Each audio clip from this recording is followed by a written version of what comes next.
გამარჯობა, თქვენ უყურებთ იურისპრუდენციას და დღევანდელი ჩვენი ვიდეორგოლი შეეხება ისეთ სამართლებრივ ასპექტებს, რომელიც სამართლის მეცნიერების სფეროს ისტორიულ რაკურსს მოგვითხრობენ.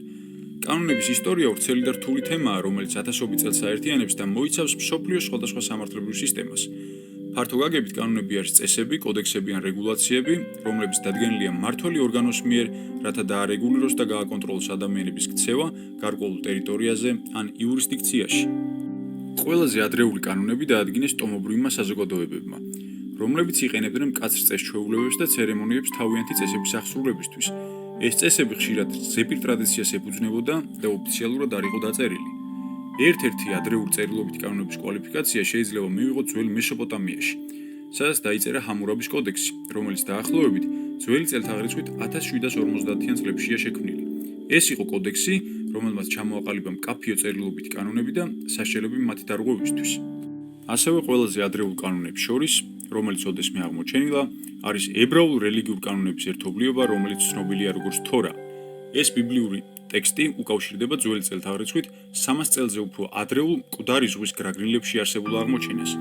იგი უკავშირდება ებრაული ბიბლიის პირველ 5 წიგნში თორაში ნაპოვნ ცნებებს და მოიცავს რიტუალების დაცვის, სამოქალაქო საკითხებისა და სისხლის სამართლის შესახებ ნორმებს.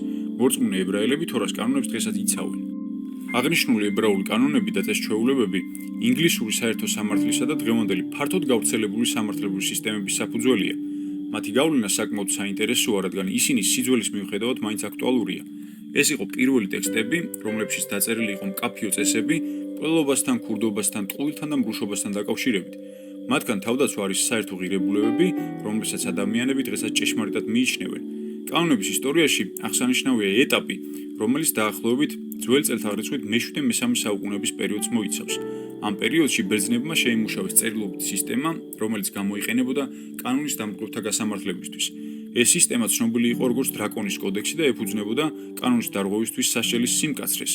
ამ პერიოდში ბერძენმა ფილოსოფოსმა არისტოტელემ დაწერა კანონის მნიშვნელობაზე, როგორც სოციალური წესრიგისა და სამართლიანობის შენარჩუნების საშუალებაზე.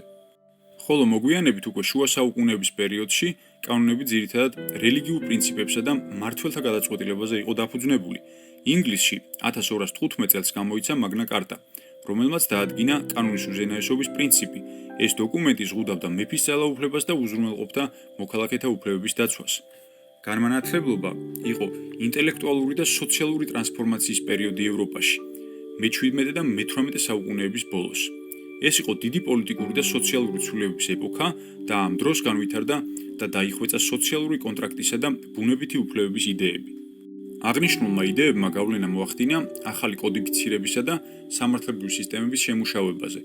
სოციალური კონტრაქტის, ანუ მმართველებსა და მათ მიერ მმართულ ხალხს შორის სამართლებრივი შეთანხმების ცნება განმანათლებლობის თანმდევ წინაპირობას წარმოადგენდა.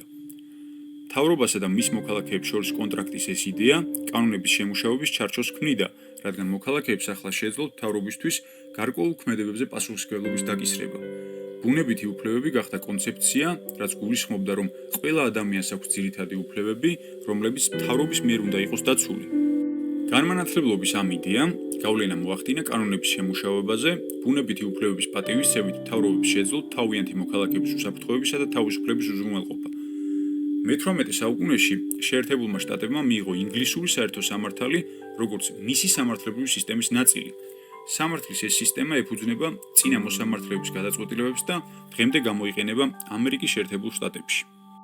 ასევე ამერიკის შეერთებულ შტატებში კონსტიტუცია დაიწერა 1787 წელს და მან შექმნა ამერიკული სამართლებრივი სისტემის ჩარჩო. კოლონიზებული ერები ინგლისის საერთო სამართლის ქვეშ მოექცნენ, რადგან ბრიტანეთის იმპერიამ თავისი მმართველობა გააფართოვა. მას შემდეგ კანონები განვითარდა საზოგადოების ცვალებადი საჭიროებების დაკმაყოფილებისთვის.